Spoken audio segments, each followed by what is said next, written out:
Hello there and welcome. My name is Linda and this is my channel Linda T70. Really good to have your company today. Hope you're all well. A massive thank you to my usual and viewers and commenters. Always great to hear from you. Love reading all your messages. And if you're new and newly subscribed, a big thank you to you and welcome to the channel.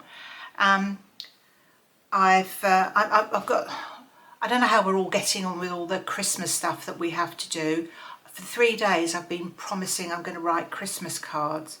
It's always seemed to be in my life, it's always seemed to be me that's got sort of stuck with writing Christmas cards. I would say apart from the card I get from current husband, they're all written by me, and I don't know why us women get lumbered. Well, I mean, is that a sexist thing to say? I don't, probably is, isn't it? I don't want to go down the what's his name, that bloke off MasterChef route, ostracising people. But us women do seem to get that job. But certainly my generation of women, I should think younger women, you know, it's all different for them. I suppose it depends, you know, what your work is and what time you've got. But it's so dull, isn't it? But I do like to get cards and I do like to send them. I get a little bit, I don't really like it when people do that thing, and I'm probably, some of you will do this and I'm probably going to offend you, so we'll start on, get the offence out of the way. But people say, we're not sending cards this year, we're donating to charity. And that is great. Of course it is great to donate to charity, but I kind of do both. And I think, well, I think that the Christmas card thing, by and large, it gives people joy sending Christmas cards. Do you not think? I mean, I've never gone to the post box or the letterbox and picked up my post, gone to the front door and picked up my post and thought, oh, blimey, Christmas cards. You don't, do you? You really quite enjoy giving them. And we give them to, I do send them to our children. And I did used to send separate ones to the grandchildren, but I think some of them just don't really care. So, and you buy them tons of presents anyway, don't you? But I do think Christmas cards bring a lot of joy, so I'm going to sit down later and do that. I've tweaked some of my Christmas decorations, not worth showing you, but you know, I've put some lights where I didn't have some lights, and that lantern thing, you know, the lantern that current husband thinks it's like a bird cage that's on the table. I've twined some fairy lights, you know, some those sort of pea lights, battery lights, and that looks a bit better. Anyway, so yes, there's this sort of Christmas catch-up. I've got to do some wrapping. Oh, I don't know, the joy, but it's a first world problem, isn't it? We're lucky to live in a society where most of us will get cards and presents from somebody, and if, you know, not everyone is that lucky, are they? But so anyway, so today, I sort of wish I hadn't started all that. Now I've got my Q&A questions. I'm going to do that. That's your treat for today, listening to that. I've got several questions from one particular viewer, which I'll start with. This is Michelle Giblin. She always comments on my videos. She's very supportive of my channel, and so thank you very much, Michelle. I mean, I'm mentioning names here, but hopefully you don't mind, because they're there in the public domain, because everyone that reads the comments will see your name. So she's asked me a couple of things. My favourite colour, what's my favourite colour? I can tell you that is green. Do I get a lot of gifts at Christmas? That would be no.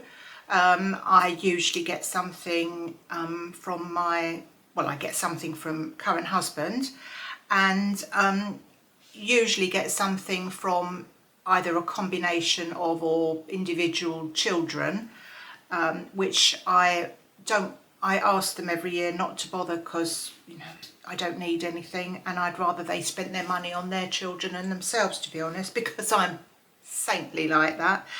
But usually I get something from them, but it's usually, I keep saying usually, but it's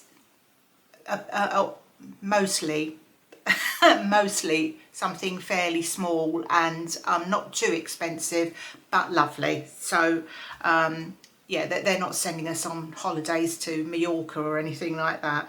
So I don't get a lot of presents, but I really appreciate what I get because I really don't need anything, and it's kind that they want to do it. They just do it because they say they want to give me something. So that's nice. She's also asked me what's the best gift I've ever had, and I can't even begin to tell you. You know, I can't, if it's a bit difficult when you've had quite a long life and you've had 2 different marriages, and so if I pick something that my previous husband bought me, that wouldn't make my my current husband be too thrilled, and vice versa. As far as I know, my previous husband does sometimes watch some of my videos, so but suffice to say, everything I get is great and I'm eternally grateful for it. So thank you to the people that do buy me, but I don't get a lot of presents. I suppose if everybody bought me something green, I'd be laughing, wouldn't I? Because that's my favourite colour. Second question, by the way, I haven't really had much of a chance to think about these, or I haven't allowed myself to think. I'm just thinking off the top of my head, so if I thought more about them, maybe I might think of different answers. But the second question I've got is from Karen FR7JU, which is easy for you to say. Do I have any regrets in life, and would I have done anything different?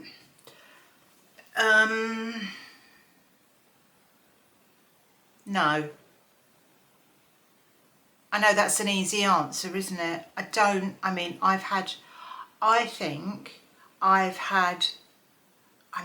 never, had £1 million in the bank. I've never had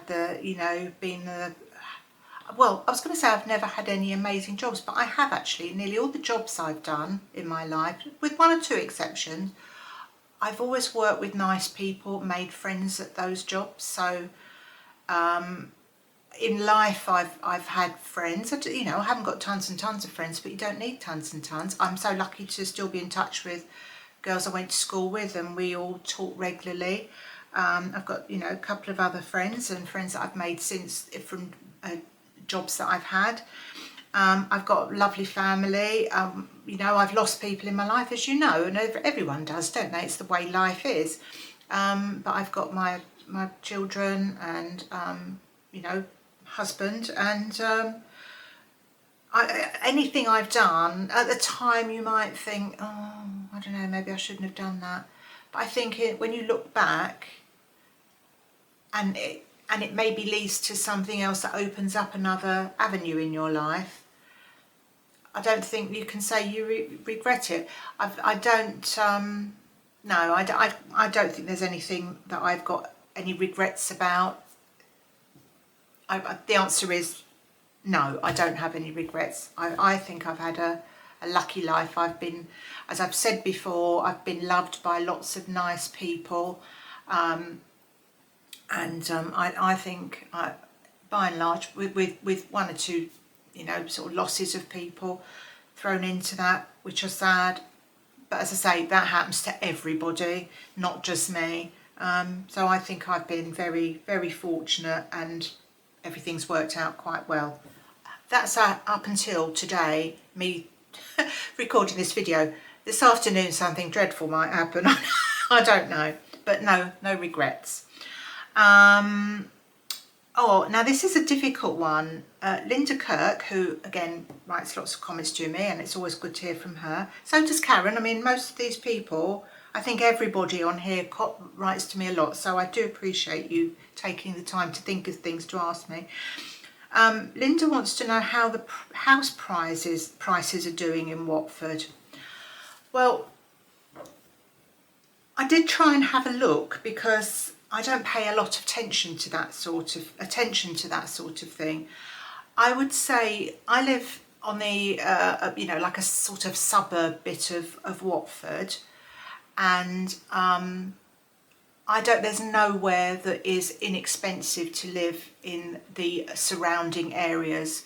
The closer obviously you get towards London, the more expensive things are. I do know, if you were looking to, for example, because when my son was looking for his flat a couple of months ago, if you want to rent a flat, renting a flat here, you're looking at between 17. I'm kind of ballooning this, but say 16, 1700 and 2000 plus a month to rent somewhere. Depending on house prices, depending on what sort of property you want. I mean, lots of 3-bed semis. I doubt you'd get anything around here, a 3-bed semi that's not particularly fancy, less than $500,000. That would be cheap. You wouldn't really get very much choice at that level. You'd have to go to 600,000 or 700,000 plus. I used to live in a previous life. I used to live in a detached house. In not in Watford, but not very far away, and I just every now and again I go and look at the properties I used to live in, and that's about last time I looked, that was about 1.2 million, and it was a 4-bedroom detached property. So I mean, the sky is the limit. And then of course my daughter's recently moved. I mean, I don't know how much her property was. I don't actually think I've asked her what the asking price for it was, but I would say that's probably, well, she's spending an awful lot in paying for it every month. So approaching really what I said about the rental costs. So yeah, it's not a cheap place to live, but there are some areas, like any town, any city in the UK, that have got their bits that are a bit posher. They're posh bits, and they're not so posh bits. So you can sort of, depending on your pocket, of course, you might be able to afford something in a particular area if you don't have quite so much money. But most people tend to move out. They move up the A41 towards Bedfordshire, Buckinghamshire. Lots of people have to do that here. They have to move away because they can't afford it, which is a shame really, but it's the way it seems to be these days. So I would say it's not it's not like living in central London or Bayswater or something, but it's not cheap living around here. But that's just my opinion. I'm not a professional property expert. Oh yeah, Rita Lee, we all love Rita. She's always very funny when she writes. What made me start a YouTube channel? I think probably, I've listened to lots of people be asked this sort of question. I think we all say the same thing. I started watching YouTube because my daughter used to watch it. She likes sort of cleaning videos and things that motivate her to do stuff. And it's quite easy if you watch something on the TV, all those sort of tidying up programs, and you start thinking, well, I better go and do my wardrobe or something, don't you? It's quite easy. It's contagious. But she used to watch lots of people on YouTube doing that sort of thing, and there's other interests she's got as well. And she watches still, and used to watch videos about those other subjects as well. And she'd say to me, oh, have you seen this woman doing blah, blah, blah, blah, blah? And she'd show me, and she kind of got me into it. I mean, obviously I'd heard of YouTube before that, but I'd never, ever taken any interest in it. Sometimes if you Google how to do something, it will show you a YouTube video that will come up. Well, very often it does. So I might have looked at it in that way, just as a trying to work something out, or how to get the filter out your washing machine type videos, that sort of thing. But not as a sort of entertainment. But then, of course, we had the dreaded lockdown, and we were all stuck at home, and we weren't allowed to see people and go anywhere, and it kind of came into its own. And I used to watch a lot of people, and the honest reason I'm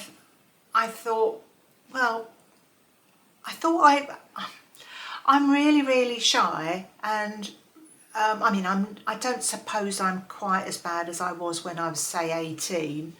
But I still am very shy. You never really change your personality, do you? You just kind of compensate. I used to watch these people, and I'd think, well, I quite like watching this, but I'm not sure that she's the one for me. I found it quite difficult to find people like me, let's put it that way. There are that I do have a handful of people that I've mentioned before that I watch, and I always watch, and I enjoy them. But I thought, oh, it can't be that hard, and I really sort of got the bug for it. And so I asked current husband, and I asked my daughters, and I thought if they say, oh mum, but they didn't. They said, well, give it a go if you want to. So I thought I'd give it a try. Now, when I started this, didn't have a clue. I did buy myself a proper camera. I checked on what sort of camera to buy. I don't just use my phone. Well, say just use it. I don't use my phone because I just don't. So I invested in a camera. So everything you see, you're getting through the benefit of a decent camera. It doesn't make my videos any better, does it? So I invested in that. That was an investment, but you don't have to do that. You just can use your phone. Loads of people use phones. Probably most people, I don't know. And a tripod. And I thought, and with the help of one of my daughters, who's quite techie, she helped me to get everything started. And when I used to do videos, oh God, doing the first few videos, she would upload them onto YouTube for me, and so I did it with her help, and I quite enjoyed it. And the worst thing was when you first watch yourself and you see how your face moves and what your voice sounds like, because my voice doesn't sound at all when I listen to my videos back like it sounds in my head, and I think that's probably the same with everyone. And I didn't know what my face did when I talked, because you never look at yourself when you're talking, do you?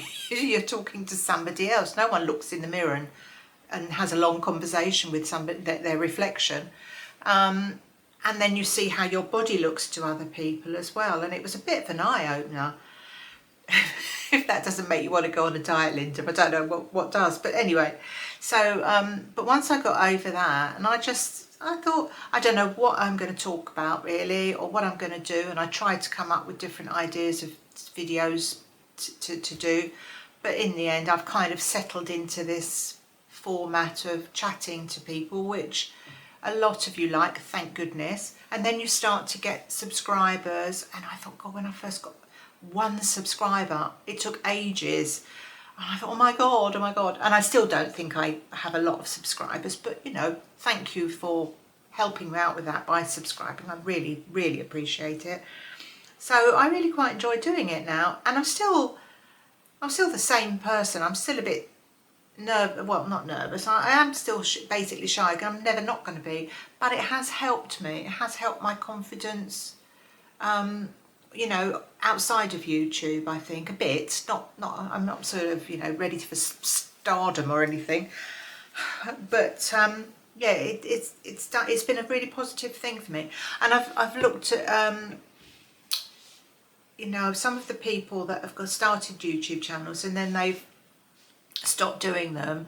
I know there's been a couple lately of people that I've talked about who have, for particular reasons, you know, they've taken time out because of stuff going on in their life, and that's but some people I used to watch have disappeared, and all I can think is that people, you know, viewers weren't very nice to them, and I think that's so sad. I mean, I've had a couple of comments that I thought were a bit odd, but I've never had anyone up to now anyway be rude to me, and I'm, you know, 99.9% of you are just so kind. Sometimes you get somebody that comments and you don't know how to take it, and because I think we read things differently to how someone imagines they're saying something.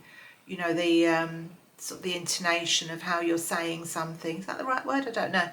But anyway, that's why I started it, and I really enjoy doing it. And thank you, because you make it obviously worthwhile. Brenda says, have I always lived in the same town? No. I started my life in Australia, where I was born, came back from there when I was 3, lived in London, so lived in Paddington, then in Camberwell, then we moved around quite a lot because my mum always had itchy feet. Then through work we moved into the suburbs, so we moved to Boreham Wood, which is, a lot of you will know Boreham Wood but probably don't think you do, because that's where all the TV studios are that make things like, you know, lots of quiz programmes, and they do Strictly, they film that there. They call it Elstree, but it's actually Boreham Wood. Elstree is the other side of the railway bridge, and it's a bit posher than Boreham Wood is. Boreham Wood was great to live in actually as a child, because we had the ABPC studios there, but that's actually where the Strictly things filmed now. We had the MGM studios, we had ATV studios. If you're old like me and British, you'll remember these. And you know, you would see people, you would see film stars, you know, it was a bit like a sort of poor man's Hollywood, I suppose. You'd see you know, people that you knew off the telly in driving their cars around, or they might go in the paper shop. So my friend used to work in the paper shop, and she'd get some of the people from the studios come in. And we had, my mum and dad ran a fish and chip shop, I know the glamour, and we lived above it, and they used to get people from the studios come in, and I remember they used to bring photos in of some of the film, not they weren't the film stars themselves, it's just people that worked there, and they would give us signed photographs of people, and black and white photographs at the time. How I wish that we'd kept those, because they'd be real collector's items. Anyway, so there I went there, and then I got married, moved to sort of Middlesex, and then sort of all around that area, moved to various other places, and I've ended up here in, well, actually I've come full circle in a way, because I live very close to the Warner Brothers studios. So I've gone from one movie capital of South England to another. So lots of films are made around here as well, but you don't really see so many film stars like I did when I was a kid. So that's the answer to that. But sort of the same as part of Australia, the same sort of part of the world within England. This is from KB606, thank you for this question. What were my jobs? Oh, where do I start? So I'm trying to be quite quick with this, but quick isn't good for me really, is it? I'm not very good at being quick. After leaving school, I did a bit of office work, left school at 16, which was you know, that, and I'd stayed on for a year, went to college for a year, and then so 17 I started work, did a few shop jobs, went to work in a department store, and that's where I met my first husband. He was a Saturday boy there, and then I worked in some other shops. Then a bit late, then hang on, let me think. Then I moved into office work, so I worked for Avis Rent-A-Car in their international bookings office in Hayes in Middlesex. I worked for Green Shield Trading Stamp Company in their office. Where else did I go after that? I worked for Express Dairy, which I'm sure a lot of you will remember. I wasn't a milkman, but I worked in the offices there. Then I had my first child, and then I had my second child, and then when I went back to work in the early 1990s, when my son was about 6 or something, I did a bit of shop work again. I worked in, one of the shops I worked in was Richard Shops. Do we remember Richard Shops? Oh, I wish that would come back. Mind you, there must have been a reason why it went, but that was great. I used to like that. And then when I got divorced, I worked in offices again, because I needed to earn a bit more money, because the jobs I had after I'd been at home with my children, they were part-time. And I did an estate agency work, and then I worked in an office working for a buyer of, well, the company was Comet, if you remember Comet. There's, you know, so that's Comet, that's similar to Currys. So I worked for one of the buyers at their head office, which was literally the town I lived in at the time. The offices were there, so that was great. And I think somebody, I don't know if this runs into a different question, but hang on, let me just, oh, Carol Campbell 501, hello Carol, she asked me, did I retire early or work till retirement age? Now, so I didn't work till retirement age. So I was at Comet and they started to make people redundant in 2011, or I think probably before that, but it was my turn in 2011. So I was about 57 or something at the time, 57, 58, I can't remember. And I did try and get some work after that, and but I just wasn't really offered anything. And I think the skills that, I don't know whether it was because I think perhaps a combination of my age and the skills that I'd got, which were quite a lot from my job at Comet, probably didn't translate on paper to a lot of other jobs. So that's when I finished working, but I didn't actually retire. I'm one of these sort of waspy women. So I was supposed to retire in 2013. I would have been 60 then, but they sent me one of those letters and said, well, sorry, you've got to keep going. And I wasn't with my current husband then. I was on my own, and I was in a bit of a panic because to have to work for some more years, and they'd also, the pension that we were promised, like loads of other people, we were promised with Comet, that had all gone to pot, literally. And but I luckily I met current husband, and of course I married him for his money, so not really. And then I actually reached my retirement age. They moved from 60 to 64 in so many months, so I'm now a fully qualified old age pensioner. But yes, that was a bit tricky. I mean, this is it, what I'm saying before about luck and regrets and whatever. I mean, meeting someone at just the right time, and I was so lucky meeting him, so that was great. And we do rub along quite well together. He might not say that. He might not say that. So I've done that. Yeah, how many different hairstyles have I had? This is from Alison Poyner. Loads. I've tried to find some photos. All my photos are in the loft, but because my son's party's coming up in a few weeks, I've been looking through some pictures, so we can get them on a stick thing to show at the party, just to make him feel completely embarrassed. And I've still got a few of them downstairs, so that's the reason why I'm in photos with him. They're not recent, obviously, but you think, well, my daughter's in it as well, but she probably doesn't look like this anymore, so perhaps she won't mind. She's not very keen on being on YouTube. So, well, if I put my finger over her face, because I don't think, I don't think he cares. Well, I know he won't mind. So, which one is the oldest one of these? These aren't very spread over a long period of time. This is probably the oldest one. If you can, I'll try and cover their faces up. If you could see my hair there, we all had that sort of hair. I'd had it permed and it was growing out, but my hair is naturally dark. Just brown hair.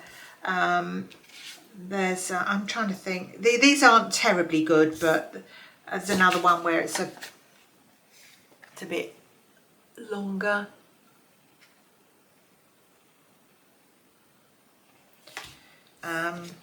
This was Tenerife with his old mum.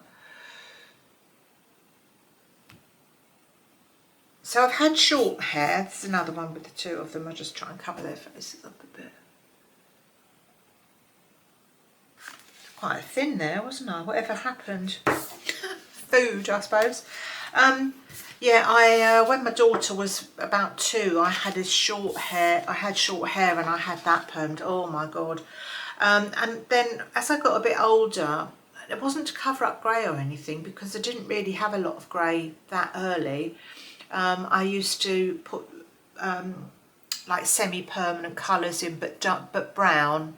So I'd had, as a youngster, as a teenager, I was like everybody else. I had that long straight brown hair with, you know, no fringe. And then I had long hair for quite a few years, and then I started to get it cut. I wish I'd got all my photos down actually. Perhaps another day I'll do that and do a bit of a hairstyle thing, show you some hairstyles I've had. But I had a sort of a perm thing, which I remember having a perm when I was pregnant, and then when my daughter was a baby, well, when we a couple of years old, I can remember seeing a photo of me where my hair's really short and permed. I mean, absolutely hideous, but everyone at the time said, oh, you look really nice. But I suppose we all looked hideous, didn't we?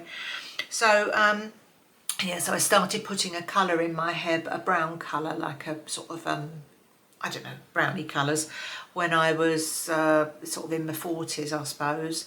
And then when I got even older, everyone used to say, oh, well, when you get old, your complexion changes, so you should have lighter hair.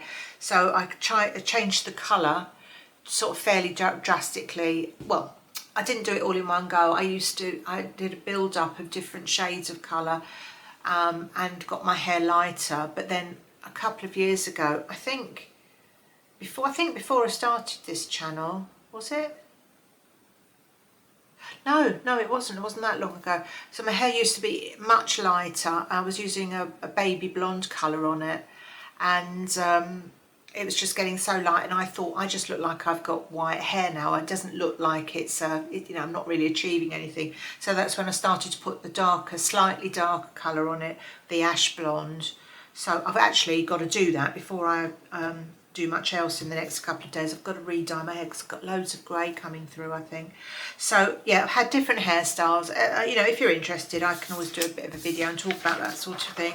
But it was brown, just ordinary brown, until I was, I don't know, 50 or something, and then I started to go a bit lighter. But my hairdressers have always said the colour's all right and it sort of suits me, so I don't know, unless they're just being polite. Next question is from Elaine. Do I have any plans for the new year? The short answer is no. We don't really tend to bother anymore. When I was young, we used to go out. I've said this before in videos.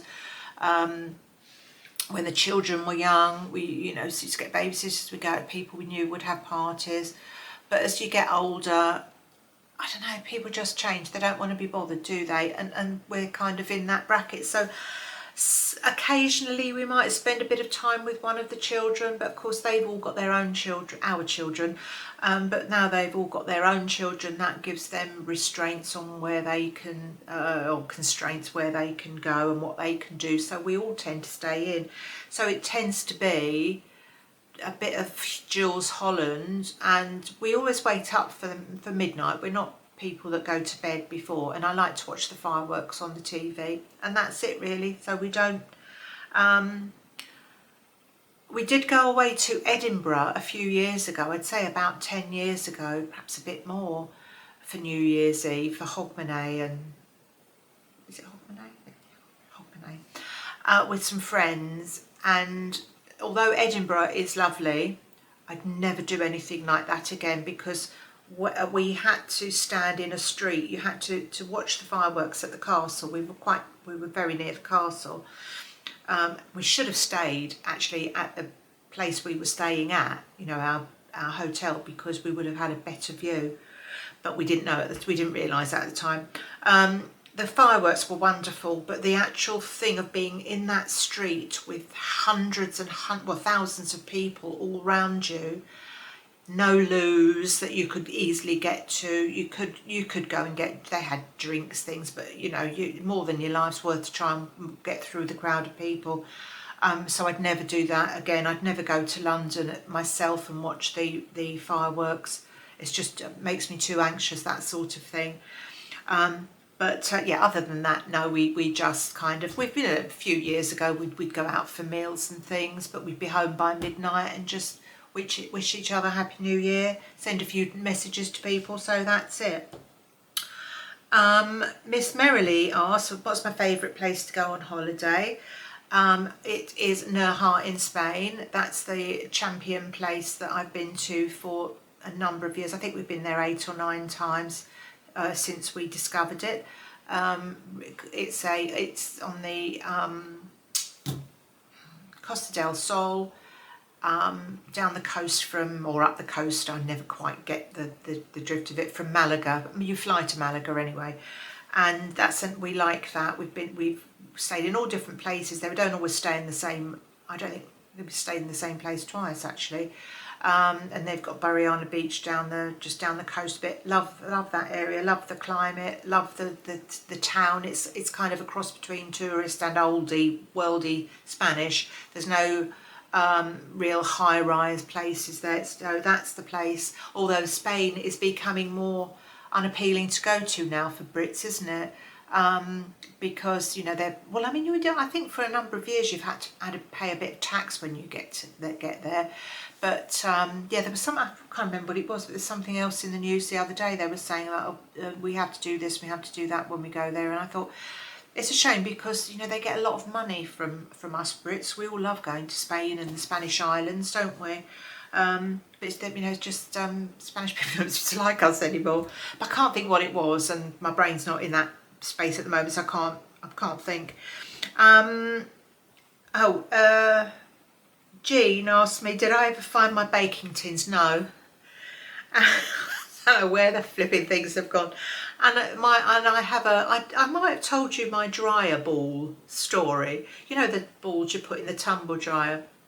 And I had some which I used for ages, and every now and again, I'm sure I've told you this, every now and again they kind of go missing or went missing, and they would turn up a day or two later because they'd get caught in your knickers or somebody's bed's fitted sheet or something, and you'd think, oh, where have they gone? You'd hunt high and low, but eventually, a few days later they'd turn up. And this happened on and off for the times I was using them, and I do like using them. And then I lost them, excuse me, forgive me, I'm just gonna have a cough, sorry. And when my son moved out recently, I had lost them again, and they just didn't turn up anywhere, and I thought this was really odd. And then when my son had left and he'd emptied all the drawers and things in the room looked different then, if you're new. He didn't sleep in a room like this, but this was his room.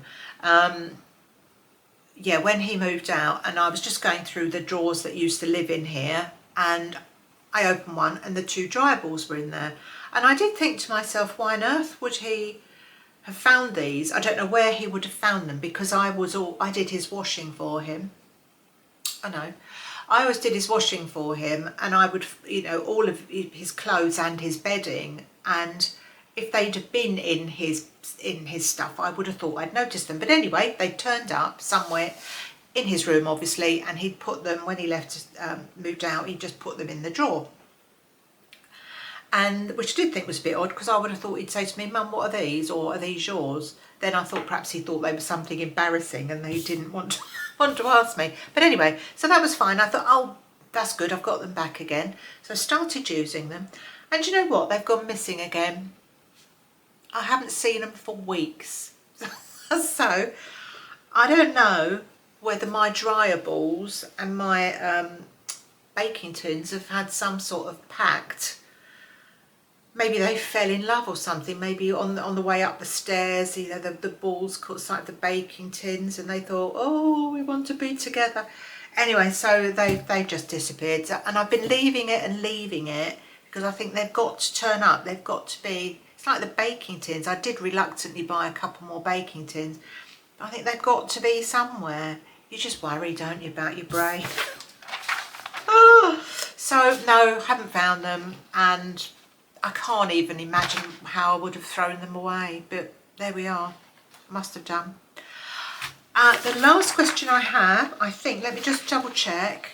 So that one,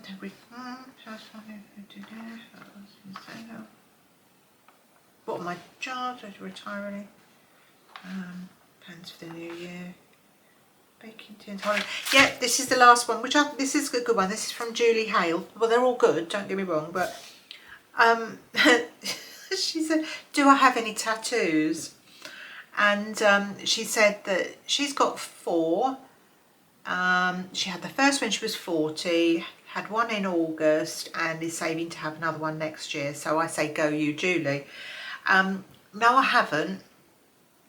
When, and I think, and I might be making a sweeping generalisation here, but I think people around my age, so I'm 71, and perhaps a bit older, maybe have a different view of tattoos to how people do now, because I always thought that tattoos were things that people got in naval towns when they got drunk, and basically sort of sailors and people. I don't know how to describe people, but I suppose I'm thinking also people that were a bit,